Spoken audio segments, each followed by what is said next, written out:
Salut les coureurs, salut les triathlètes. Aujourd'hui, on va parler de ce que je préfère, les préparations marathon, et on va aborder le problème de la durée de la préparation marathon. 8 semaines, 10 semaines, 12 semaines, 16 semaines, 20 semaines, 6 mois. Qu'est-ce qui est fait pour vous? Qu'est-ce qui n'est pas fait pour vous? On va partir d'un postulat très simple. Il faut d'abord évaluer ce que vous êtes comme coureur. On va commencer par les débutants. Vous êtes un grand débutant, vous vous êtes laissé entraîner par des potes sur le challenge de courir un marathon. Vous avez peut-être couru un 10 km et vous vous dites c'est 4 fois 10 km. Alors déjà c'est pas du tout ça, c'est un autre monde. Mais en tout cas vous n'avez pas d'expérience. Et là, je vais vous dire une chose très simple. Vous oubliez tous les plans d'entraînement qui sont courts et vous vous dites qu'il vous faut au moins 6 mois pour vous préparer. Mais vous préparer, c'est quoi? C'est déjà aller courir pour commencer 2 fois par semaine, puis passer à 3 fois par semaine. Quelles allures tenir? Déjà une allure footing. Vous devez être à l'aise pour courir des kilomètres sans vous fatiguer. Petit à petit, vous allez augmenter les distances. Petit à petit, vous allez rajouter une séance par semaine. Mais si vous ne courez pas beaucoup, vous allez commencer par 2, puis par 3, voire même aller jusqu'à 4. Mais ça suffira largement. Et les allures et les plans d'entraînement que vous faites dans la presse, vous oubliez tout ça. Vous, ce qu'il vous faut, c'est du temps. Du temps pour apprendre à vos tendons, pour apprendre à vos muscles à devenir ceux d'un coureur. Voilà, ça c'est déjà les grands débutants. Ensuite, on passe à autre chose. Vous êtes un coureur aguerri, mais là, la question est de savoir dans quel état de forme vous êtes. Vous venez de vous entraîner toute l'année. Vous avez fait une petite coupure pour l'été, vous avez un marathon qui se prépare en fin d'année. On est au mois d'août par exemple, il est tout à fait possible de vous dire je vais préparer un marathon dans de bonnes conditions, mais vu que j'ai coupé cet été, il serait aberrant de partir sur une préparation courte. Je vais d'abord devoir me remettre en forme. Et pour cela, le minimum, c'est vraiment 12 semaines. 12 semaines, le minimum du minimum. Pourquoi? Déjà réhabituer votre corps à courir, reprendre des séances, peut-être le nombre de séances que vous faisiez avant la coupure, 3 ou 4, voire même une de moins que ce que vous faisiez d'habitude pendant 2-3 semaines. Et ensuite, on va basculer dans autre chose où vous allez avoir 2 mois pour vraiment préparer le marathon en introduisant des allures spécifiques au marathon parce que vous vous connaissez, parce que vous avez déjà beaucoup couru. Alors peut-être pas des marathons, mais vous connaissez votre allure sur semi et il est très facile d'extrapoler son allure sur marathon avec ces données-là. Vous êtes reposé pendant l'été, on part sur une préparation minimum de 12 semaines. Autre cas de figure, vous n'avez pas coupé, vous vous êtes entraîné tout l'été, vous avez participé à des 10 km, des semi-marathons. Vous êtes en forme. Là, vous allez peut-être prendre une semaine de récup en plein milieu des vacances, là, à la fin du mois d'août, avant d'attaquer votre préparation pour le marathon. Et là, on peut tout à fait arriver à s'en sortir avec 10 semaines ou 8 semaines, puisque vous commencez votre préparation au marathon en étant en forme. Là, il suffit de passer sur du spécifique. On va très rapidement travailler l'allure marathon, qu'on aura évalué par des tests. Par exemple, moi, mes coureurs, je leur fais faire des tests pour avoir, non pas un test VMA qui je trouve, n'est pas assez fiable pour des coureurs qui ne sont pas des athlètes de haut niveau, mais je fais des tests de seuil qui me permettent de déterminer à quelques minutes près l'allure que vous serez capable de tenir ce marathon. Et on va beaucoup bosser cette allure-là. Là, c'est faisable. Vous êtes en forme, vous n'avez pas besoin de beaucoup plus de temps que cela. Ensuite, il est tout à fait possible de partir sur des préparations longues même quand on est en forme. Pour quelle raison? Je vais prendre mon exemple qui est le plus simple. Bon, moi je prépare des coureurs depuis des années et je pense qu'ils ont l'habitude des préparations que je fais qui les mènent en principe souvent, on va dire, au résultat escompté. On prend le temps. On prend le temps de se préparer. On prend pas un plan de 8 semaines qu'on va faire à l'arrache avec des séances de VMA dans tous les sens. Non. Quand on prend un plan sur une longue durée, moi par exemple, je pars sur 20 semaines. Pourquoi 20 semaines? Dans un premier temps, et je pars sur 20 semaines, je reviens sur le truc, en arrivant en forme au début du plan. Ça va me permettre quoi? De préparer quelqu'un sur 20 semaines. Dans un premier temps, on va faire beaucoup d'endurance fondamentale pour bien faire les fondations pour la préparation du marathon. Ensuite, en même temps que ça, on va rajouter un petit peu de VMA courte pour retrouver de la vitesse, pour retrouver de la qualité musculaire. Petit à petit, on va intégrer d'autres allures. L'allure seuil, où on va commencer également à travailler les sorties longues. Mais pour avoir le temps de faire ça progressivement, on a besoin de beaucoup de temps. Parce que sinon, on est dans l'urgence. On ne peut pas louper de séance. On ne peut pas faire de coupure. Si on part sur une préparation de 8 semaines, on a le temps de rien faire. Là, moi, quand je fais des préparations longue durée, la plupart du temps, je fonctionne sur une base de 4 semaines. 3 semaines de montée en charge, une semaine où on allège pour assimiler tout ce qu'on a fait avant. Et donc, ça permet de faire plusieurs cycles comme ça.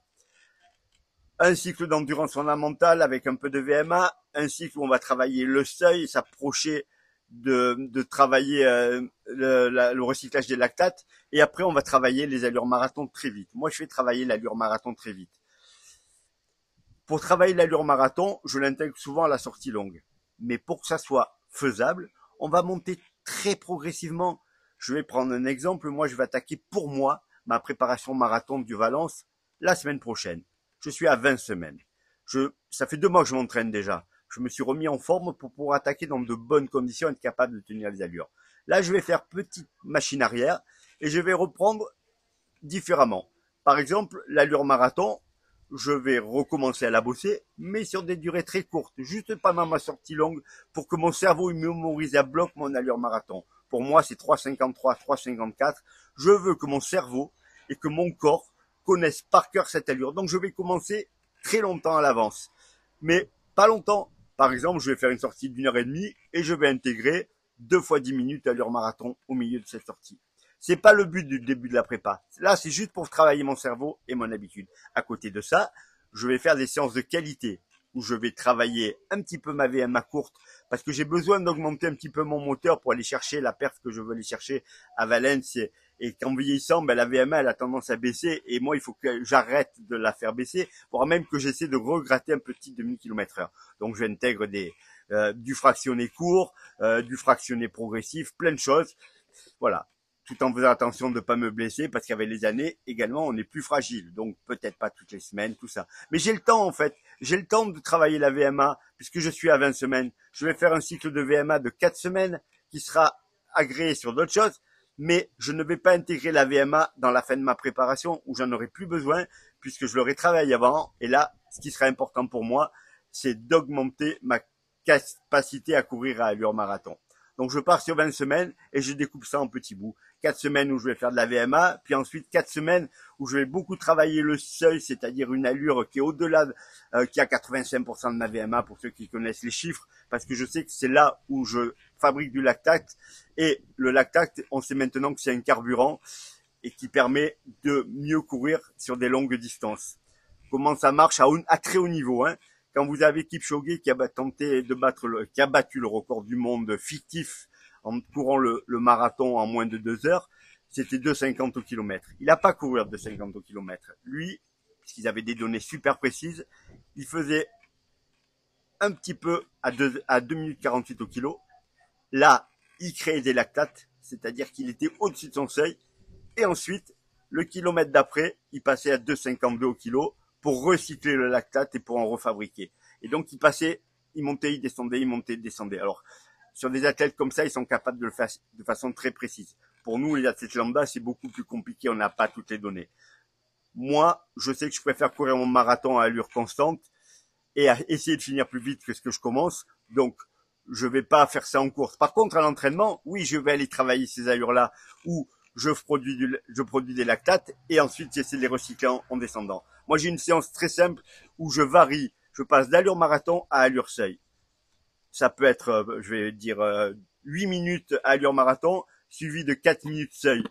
Puis de nouveau 8 minutes à allure marathon, sans coupure. C'est une séance que je fais faire à mes coureurs qui connaissent par cœur, où on varie et les durées et le nombre de répétitions. Mais c'est cette façon de faire. C'est je produis du lactate, je l'utilise, je produis du lactate, je l'utilise. Mais pour ça, pour en revenir à la durée, j'ai besoin de beaucoup de temps. En 8 semaines, j'ai pas le temps de faire tout ça. En 8 semaines, je pars au plus pressé. C'est tout. Alors si j'arrive en super forme, que je viens de courir un semi, que j'ai battu mon record, et que j'ai une semaine de récup, après je peux reprendre une prépa marathon sur 8 semaines. C'est tout à fait faisable. Mais pour cela, il faut attaquer la prépa marathon en forme. Et moi, en faisant sur 20 semaines, j'attaque ma préparation marathon finale en super forme. Les 8 dernières semaines, où je vais vraiment insister sur l'allure marathon, je suis déjà au top. Alors, le danger sur les préparations marathon longues, c'est la lassitude. C'est pour ça qu'il faut partir tranquillement.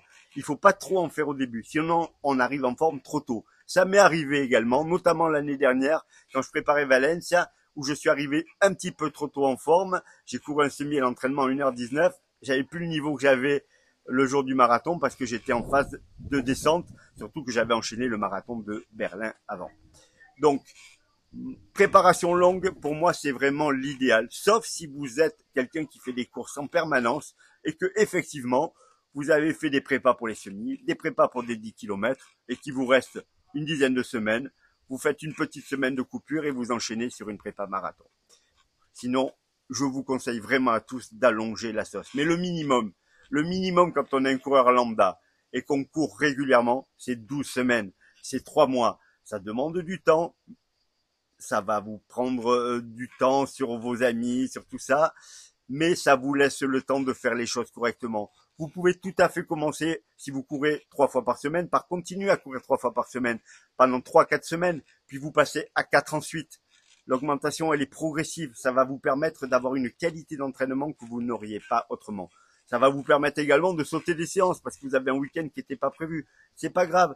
Vous passez en semaine allégée et vous reprenez la semaine d'après. Vous demandez à votre coach d'arranger votre plan d'entraînement ou de décaler cela. Mais quand vous avez 8 semaines, vous êtes dans le feu, vous n'avez pas le temps de vous prendre une semaine de récup. Vous n'avez pas le temps de louper des séances. Donc vraiment, c'est pas une bonne idée. Le seul moment où moi je dis qu'on peut faire des préparations très courtes, c'est quand on enchaîne 2 courses. On peut même enchaîner 2 marathons. Je l'ai fait plein de fois. Je le conseille pas quand même parce que musculairement c'est très compliqué. Moi je sais qu'en 10 semaines entre les deux, j'y arrive. Je fais mon marathon, c'est ce que j'ai fait l'année dernière, Berlin, septembre, fin septembre, une semaine de coupure, une semaine de reprise sous douce et ensuite on rattaque sur une prépa marathon. Après on est fatigué. Ce qui est faisable par contre, c'est vous préparer un marathon, on va dire un marathon qui est en octobre, le marathon d'Amsterdam.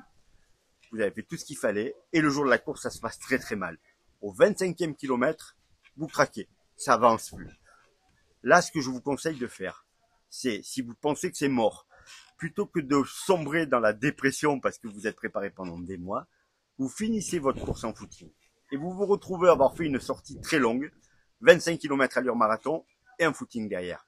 Mais vous n'avez pas fait un marathon entier. Et 25 km allure marathon, c'est juste une très grosse séance allure marathon. Là derrière, vous prenez une semaine où vous récupérez un petit peu et 4 semaines plus tard, vous refaites un marathon et vous allez cartonner. Et je vous garantis que je l'ai fait faire à de nombreux athlètes qui avaient échoué sur des marathons comme ça. Je leur ai dit, on n'a pas tout perdu. Tu n'as pas couru un marathon entier, tu n'auras pas besoin de récupérer beaucoup. Tu vas juste avoir besoin d'une semaine allégée. Et derrière, cette énorme sortie longue que tu as fait à l'Ur-Marathon, elle va te bonifier la fin de ton cycle d'entraînement. On repart pour 4 semaines et on va se retrouver en super forme pour le marathon 4 semaines après, s'il y a encore de la place, quand on trouve. Je l'ai fait faire à des athlètes et ils ont explosé le record sur leur deuxième marathon, je vous le garantis. Voilà, donc je vous resynthétise puisque je suis parti un peu dans tous les sens. Préparation longue quand on est débutant, il n'y a pas le choix. Préparation longue quand on veut préparer les choses correctement, tranquillement, pouvoir faire différents cycles. Un cycle de VMA, un cycle de seuil, et travailler l'allure marathon ensuite. Si on va avoir le temps de perdre du poids tranquillement également pour arriver au poids, si vous êtes en surpoids pour préparer votre marathon, en 8 semaines, vous pourrez rien faire. Moi, là, je me suis déjà mis au poids, je commence à descendre, et maintenant j'ai 20 semaines pour arriver à mon poids de forme. J'ai 2-3 kilos à perdre, c'est rien du tout, je vais même pas me priver. Je vais juste réduire petit à petit. Si je n'avais que 8 semaines, je serais comme un boxeur, je serais obligé de me serrer la ceinture et les conditions d'entraînement ne seraient pas bonnes. Donc, préparation longue, même pour les bons coureurs, c'est vraiment ce qu'il y a de mieux. Mais si on n'a pas le temps, pour être raisonnable, vraiment 12 semaines, c'est parfait. Si on a fait des footings, trottinés avant. 12 semaines, vous en sortez. 10 semaines, ça devient plus que compliqué. Ou alors, il faut déjà être bien en forme. Et 8 semaines, comme je le disais précédemment, il faut être en super forme quand vous attaquez la prépa marathon. Si vous attaquez une prépa marathon sur 8 semaines alors que vous n'êtes pas en forme, ça ne va nulle part. Vous allez directement dans le mur. Alors, s'il s'agit de participer, d'aller au bout, quelles que soient les conditions, en souffrant, il n'y a pas de problème. Vous pourrez le faire, mais c'est pas le but. Ne faites pas un marathon dans ces conditions. Faites un semi, parce qu'un soir avec des potes, lors d'un apéro, vous avez dit allez, on va faire un semi. Dans la région où je vis, moi, c'est Marseille-Cassis. Le nombre de gens qui se sont retrouvés au départ de Marseille-Cassis comme le défi ultime de leur vie, il y en a des tonnes. Le seul truc, c'est que Marseille-Cassis, ce n'est que 20 kilomètres. Et n'importe qui peut les faire, même en ayant fait 10 footings avant. Ok, ça monte un peu la gineste, mais c'est pas non plus, c'est 3 kilomètres à 5-6%. Voilà, c'est rien. C'est juste dans la tête. Vous allez finir, vous dites, oh, j'ai fait Marseille-Cassis, j'ai mis 2 heures, 2h10. Un marathon, si vous partez dans ces conditions-là, vous ne le finissez pas. Vous finissez, vous marchez plus pendant des jours. C'est pas possible. Donc, vous êtes débutant, préparation longue, la plus longue possible. Courir, courir, courir, sans regarder les chronos, sans regarder les plans d'entraînement. Juste arriver le jour de l'épreuve, vous reposer et en ayant des centaines de kilomètres derrière vous d'entraînement. Moi, je dis à des débutants, je leur dis, l'idéal, c'est que dans le plus gros de ta prépa, tu sois capable de faire 42 kilomètres dans la semaine. En 3, 4 séances, quand ça sera ta plus grosse semaine. Si tu fais ça, le jour de la course, ça va passer. Voilà. Sinon, écoutez, je ferai d'autres vidéos sur les marathons comme d'habitude. Là, on a vu la durée. On abordera le problème du nombre de séances. On passe pas de 3 séances par semaine comme on fait habituellement à 6 parce qu'on a trouvé ça bien. Non, si on fait 3 séances d'habitude, ben on peut envisager de faire 4. Peut-être pas en début de prépa, mais à un moment donné de la prépa, si on fait 4, on peut faire 5 parce on est investi. On sait que ça prend du temps. On sait que moralement, c'est dur de tenir sur la longueur. Donc, quand on fait des préparations longues que je conseille, il faut quand même y aller tranquillement, ne pas griller les étapes, ne pas arriver en forme trop vite, ne pas vouloir trop en faire. Accepter l'idée qu'un footing, c'est un footing. On va pas vite. Là, je pense à un de mes coureurs débutants à qui j'explique qu'il faut apprendre à courir doucement parce que la base de la course à pied, c'est courir en endurance fondamentale. J'ai fait des tonnes de vidéos là-dessus. N'oubliez pas que même dans une prépa marathon, l'endurance fondamentale, c'est la base. Je fais des séances de qualité, des séances de seuil, des séances de VMA, des séances d'allure marathon. Le reste du temps, je fais de l'endurance fondamentale basse ou hausse pour assimiler tout ce que j'ai pu faire et pour récupérer.